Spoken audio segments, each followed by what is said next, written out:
নমস্কার। তানিয়াস রান্নাঘরে আপনাদের স্বাগত জানাই। আজকে আমি ২ টি খাবার থালির আয়োজন আপনাদের সাথে শেয়ার করতে চলেছি। ১ম থালিতে নিলাম ১ বাটি গরম ভাত, ১ টা কাঁচা লঙ্কা, সামান্য একটুখানি নুন, ১ টুকরো পাতিলেবু আর ২ টুকরো শসা। গাঁটি কচু সেদ্ধ করে শুকনো লঙ্কা ভেজে শুকনো লঙ্কা ভাজার তেলটা দিয়ে আর শুকনো লঙ্কা দিয়ে মেখেছি সেটা নিয়ে নিয়েছি। ধনেপাতা বেটেছিলাম সেটা নিলাম।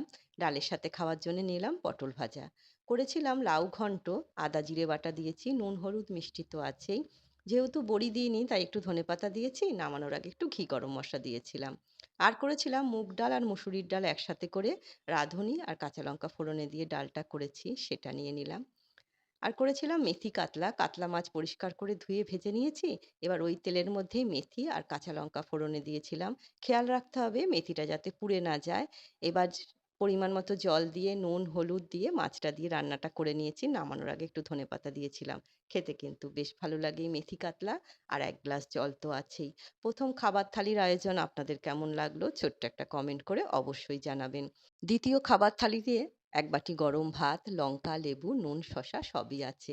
কচু ভাতে দিয়েছিলাম, সেটা শুকনো লঙ্কা ভেজে মেখেছি। আলুও ভাতে দিয়েছিলাম, সেটাও শুকনো লঙ্কা ভাজা দিয়ে মাখা হয়েছে। ডালের সাথে খাওয়ার জন্যে নিলাম পটল ভাজা।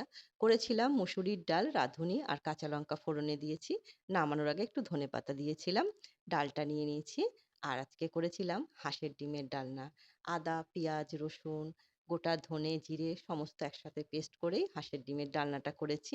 এটা খেতে কিন্তু বেশ ভালো লাগে। আর নামানোর আগে একটুখানি গরম মসলা দিয়েছিলাম। ফ্রিজে কালকে মাছ ভাজা ছিল, মাছের ঝাল করব তার জন্যে কালো জিরে, কাঁচা লঙ্কা ফোড়নে দিয়ে পেঁয়াজ ভেজে বেশ ঝাল, ঝাল করে মাছের ঝালটা করে নিয়েছি সেটা নিলাম। আর ১ গ্লাস জল তো আছেই। ২ টি খাবার থালির আয়োজন আপনাদের কেমন লাগলো? ছোট্ট একটা কমেন্ট করে অবশ্যই জানাবেন। আজ তবে এই পর্যন্তই। দেখা হবে পরের একটি নতুন রেসিপির সাথে। সবাই সুস্থ থাকবেন, ভালো থাকবেন।